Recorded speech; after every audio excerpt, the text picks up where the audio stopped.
everyone, and welcome back to the Amber Living Vlog. This is Beyond Film School, and I am Amber, and today we're talking about how I broke into the film industry. Let me just start off by saying that I feel a little narcissistic with this topic. I chose to do it because I know that there are some people curious, some people that are out there who want to know my story. Sharing my story might give you inspiration or might encourage you to do riskier things. I don't know. I shouldn't just jump right into how I live in New York, how I got my job in New York, because I feel like it's a combination of things in your life that get you to where you want to be. I'm from Buffalo, New York. I went to I come from a pretty poor family. I mean, we're pretty low income. And my family lives a really modest life, I guess, you know. My parents now, I feel like, are living better lives than when we grew up. But what I will preface this video with is that I did not know anybody in the film industry. I don't have like a rich uncle that lives in LA or New York, or I don't have an aunt somewhere that's like, oh, you know, let me just hook you up with this producer I know. So I was really starting from the bottom. And when I say we started from the bottom and now we're here, that's how I really feel.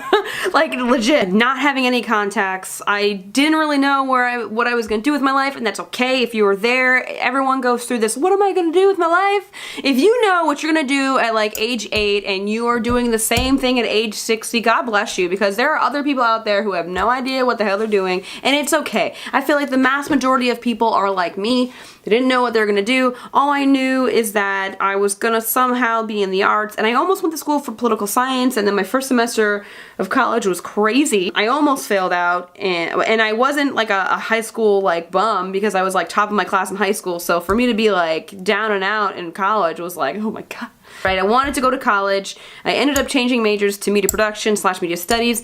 I mean, I was that student who transferred schools. I went to UB for 2 years for media studies, then I transferred to Buff State for media production. Now, I didn't go to a film school. If you are in college, I don't care what college it is, utilize your professors. Talk to them, talk about their lives. Like, what schools did they go to? What did they do? What departments did they work for? Why are you a professor now? All those things add up to things you can just use in your own life. My second advice, if you're in school, do internships. If your school does not require you to do internships, if you're in film production of any sort, it's just not a good program.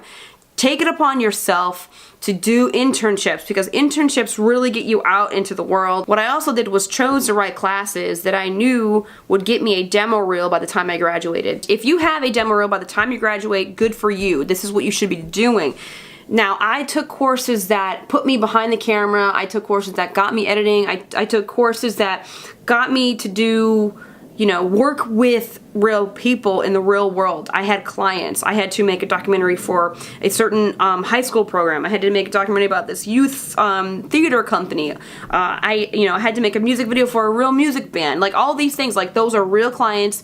You're producing a real product. It's not just you and your friends making a short film. I mean, even in the summertime, what I was doing was I was getting on as many sets as possible in Buffalo. Luckily, there were a lot of things shooting in Buffalo that I could just gain a lot of experience on. And a feature film that was shooting in Buffalo called The David Dance was when I learned I wanted to be an AD. And I saw how he ran the set, and I was like, that's what I want to do. And that's when I made the transition from camera over to ADing, because I used to be in the camera department. I did the whole, you know, I want to be a DP thing. But then I just kind of was like, no, that is where I need to be. That right there, being an AD, was for me. I moved from Buffalo to LA, things fell through, and then I ended up getting a job on a cruise ship for 2 years, and I stopped working on a cruise ship for 2 years, and, you know, only because I decided, I'm like, when you're on a cruise ship, I was a videographer, so I was shooting, I was editing, I was like doing all this fun shit, I was traveling and all this cool stuff. And I mean, it's not an easy job, but it's a job that's like, you know, it's a pretty good job for someone coming out of college. I mean, because I had a good demo reel, I had a good resume, and I was and you know, I had called these people like 8 months before I'd moved out to LA, and it just so happened that they called me a couple months when I was actually in LA, and their office is in Santa Clarita, which is like maybe like 45 minutes or something above, or like a drive away north of LA. So I totally did it. I was on a ship in like 2 weeks. when you're on the ship, it's like a different world. You're just not in the world. You're not in the real world. It's really, they call it ship life. I really was not in the film industry at all, and I kept missing opportunities when I was away, and I really was bummed out because I'd be on a ship for 6 months and I couldn't do anything but ship life, and it sucked. So what I did was I tried to get on as many film shoots as possible when I was home in Buffalo, when I was on break from the ship for 2 months. I stopped ship life. I made the decision to move to New York, and after Thanksgiving, no less, I moved there in the beginning of winter. What did I do once I got to New York? I knew I wasn't gonna find a job right away working steady in production of some sort. I did a whole lot of crazy shit. I was a boom up, I was an editor, I was doing like a lot of freelance stuff, like random stuff, like really, really random stuff. And then I got a job as a barista because I knew that would be a flexible job to, you know, supplement my income. One of the biggest things I did is I found a database, and I think it was, I can't remember who told me or who put me onto this, but there's a website called New York 411. They have everybody's information, at least everybody who wants their information out there. Their name, what they do, what their position is, their phone number, their email, and where they're located. If that's not like the biggest tip I just gave you, I don't know what is, okay? Now, it was called NewYork411.com. Now it's called Variety411.com. I'll put the link in the description below so you know what link I'm talking about. But they have a section for crew. And people who want their phone number and email listed, they have it down. What I was doing was I was emailing people like production coordinators, I was emailing assistant directors, I was emailing anyone that I thought might need a set PA. Because I was so green, I wasn't really sure who the hell to get in contact with. I wasn't trying to email a first AD because they really don't have time for that. I was like maybe like second ADs and like key PAs if I found someone like that, but mostly key PAs aren't like listed in those databases. So I was like cold emailing like hundreds. And when I say hundreds, I was like, I would spend a day, if I was not working, I would spend a day and I would go email by email by email, and I would just be like, and go page by page, and there were so many. And eventually when I got to like the end of a certain section, I just was like, well, got nothing to lose, just gonna keep emailing whoever. I just found any position I could to just email. And what my email said, it was like, hi, my name's Amber, I am not from here, I recently relocated to New York, I'm trying to find experience as a set production assistant, blah, blah, blah, blah, blah. Looking for any leads you have, if you need if you need a production assistant, or if you have any advice for me, I would welcome any of that. Something along those lines. I just like roll off like the whole email to you guys. It was very, very hard. It was very, very, very, very hard. I sometimes would get some answers where it would be like, hey, I'm not in the industry anymore, or I relocated, I'm not in New York, or, you know, I'm not doing this anymore, I work in a different department. One day, I got a response back, and they said, I have a suggestion for you. This is what you should do. Probably the best email I've ever gotten, and I think I still have this email. It said, go to this building, gave me the address, bring hard copies of your resume, bring a few, bring like 50 resumes, and when you get in the building, there's going to be security there. Tell the person at security that you are working on this show, and I can't remember what show this person told me. When you get to the building, you tell them you're for this show, you go upstairs, and you pass out your resume to all the shows that are there, because there are multiple shows in this building. Like, the best email a person could ever get in their life. The best email, right? You're thinking the best email, but also, in the back of your mind, you're like, God, that's risky, because you're like, safety first. I had nothing to lose. I was like, I'm gonna do this. I was scared shitless, nervous as fuck, but I'm like, no, I gotta do this. This is for my career. I gotta get on set. I gotta do this. This is what I'm here in New York for. I gotta do it. So I drove to the place. It was like Lower Manhattan somewhere. I had my little notebook, and I still have my little binder thing too. I still have it. I had it full of resumes, and I was like, we're gonna go. Walking to the building. And I was like, what are the chances that this like door is gonna be just locked? I like walk through the door, and there's security. I tell them I'm working on this show. I give him the show name. He sends me upstairs. I go upstairs. I get upstairs. I get upstairs. I go upstairs and I see all these shows. There must have been like 10 or something offices, and I start passing my resume. I don't really see a lot of people, so I'm assuming it's like after hours. And I think I was there like 5 o'clock or something crazy like that. And I started just putting my resume in people's boxes, and you know, which is a risk because if someone sees my name anywhere else, they'd probably be like, oh, we're not hiring this person. Then I walk into another office and there's I think production coordinator or a office PA sitting at a desk, and I talked to her and I said, hi, I'm, you know, just passing my resume. I'm a production assistant. I'm just looking for work. You know, could you pass my resume to someone? She gets up, she leaves the room. I'm really confused. I'm like, so then she brings up this guy, and I think, I really honestly think that she went away like kind of like security issue, asking for like another person to back her up so I wasn't like a crazy person, because Lord knows we encounter crazy people on set all the time. And he came out and he talked to me, and I was, you know, I was like, hi, you know, I'm Amber, here's my resume, I'm just trying to find work as additional PA, blah, blah, blah. And, you know, I just moved here recently, so, and he was really, really nice. I couldn't even believe it. And I still know him today, and I work with him every now and then. He doesn't watch my videos because he's like a second now. He was a DGA trainee at the time. I'm so surprised he was so nice to me, because they could have just been like, just get the fuck out. So they took my resume, and he's like, okay, yeah, you know, if I need someone, I'll let you know. I shook his hand, said goodbye, walked out, continued to pass out resumes to other shows. And then, you know, I went home, got in my car, went home. There's always that like moment where you're like, is he gonna call me? I don't know. Is it what's gonna happen? Did I just waste my fucking time? Oh my god, I can't believe I just did all that. Like that was the craziest thing I could ever have done. And me being an introvert, I was so introverted at the time that I couldn't believe I went and took such a big risk, and just was like, just walked into this place, did what this email told me to do, and just, oh my goodness, I can't believe I just did that. And then I thought, oh my god, I got my resume into a person's hand. They looked at it, they looked at me, they were really nice. Yes, I fucking did it, I got my in, I'm gonna do it. Oh my god, I was so psyched. And then I didn't get like any information for such a long time. And when I say a long time, it was like 2 weeks. But they did get me on a show, and I worked on this pilot for like 21 days. And that was my in. I got on a union show.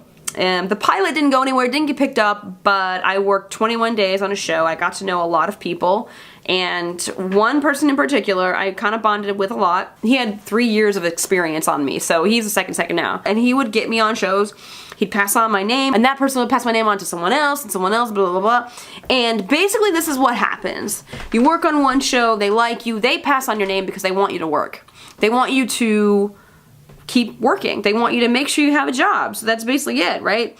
They pass on your name, and that's all you need is for someone to give you a chance. That someone was Jack McKenna. And he's never gonna watch this video, but he really did. He really gave me a chance, and I was such a horrible PA when I first started. I had such an attitude problem. Like, there were so many things I learned from that show. Like, oh my god, like I feel like I'm just a well-balanced person now. Like, it's a chip on my shoulder. I had attitude problem. I had a really bad attitude problem. But I learned so much, and you just need one person to give you a chance. Just one person. I'm here to give people a chance, just like someone gave me a chance, because I didn't know anybody anywhere in New York, LA, and I didn't know anyone. It's really, really a long road to move from set PA to key PA to second, additional second to second AD to first. It's a really, really long road, and I was like, I had this epiphany. I was like, I can do it. I can be a first AD. I fucking know I can. I know it. So while I was working at a distribution company, I bonded really well with Justin. Justin's a really cool guy. He like runs a Brooklyn Film Festival now. He's got like 3 kids. He's a busy bee. I don't even talk to him anymore because he's so busy with a whole bunch of stuff. But he was shooting a short film, and he says to me, yeah, Amber, if you want to help out, you can be my script supervisor. I was like, sure, I'll do it, no problem, whatever, you know, whatever you need. Happy to help you on your project. Love to help you. We've had a conversation. I was like, what I really want to do is I want to be an AD. I know I can do it. That's what I want to do. Then a couple weeks later, he starts going into prep for his short film, and he's like, Amber, I really want you to be my AD for this. And I was like, yes! It was a freebie.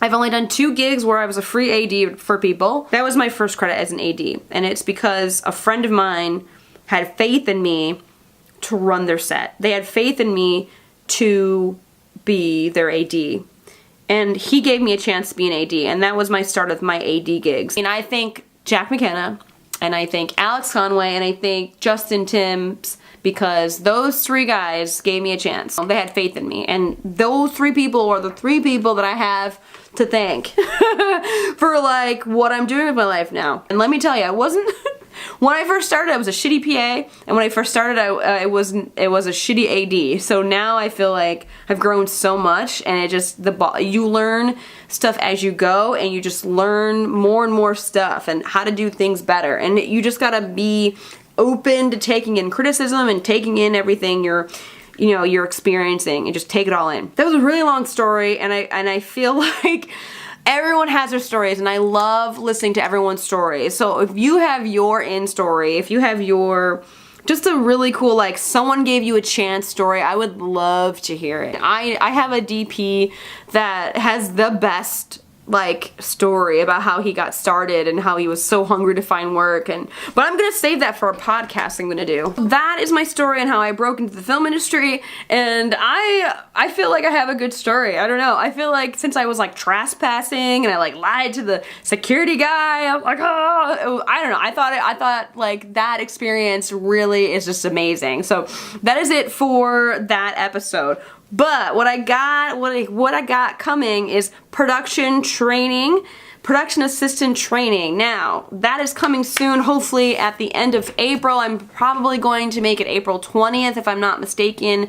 Hopefully gonna get one off in the spring. I will have one course happening in the spring in New York. So if you're in New York and you want to do the production assistant training, please hit up the mailing list, put your email in, and make sure you join the mailing list so you get updates on and details about when I'm going to have this class and how much it's going to cost. It's going to be very, very cheap. It's going to be very, very useful. And what this production assistant training is going to do, it's going to put you in a database for me. So what happens is when I'm a first AD, I need to staff my jobs, and I need people. I need good people. So you get training from me, and you get jobs from me. It's gonna be amazing. So with that, I have resume review happening.